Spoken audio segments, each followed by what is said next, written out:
Hello, in front of me I've got Ram 1500. In this video I'll show you how to manage sunroof. In the beginning, take a look at the roof of your car. Right here we've got this panel. Press this button, open or close to open or close sunroof curtain.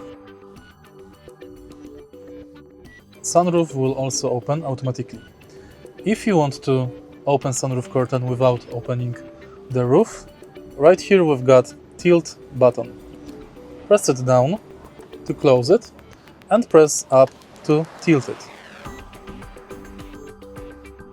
In the end, you can open or close only the sunroof curtain.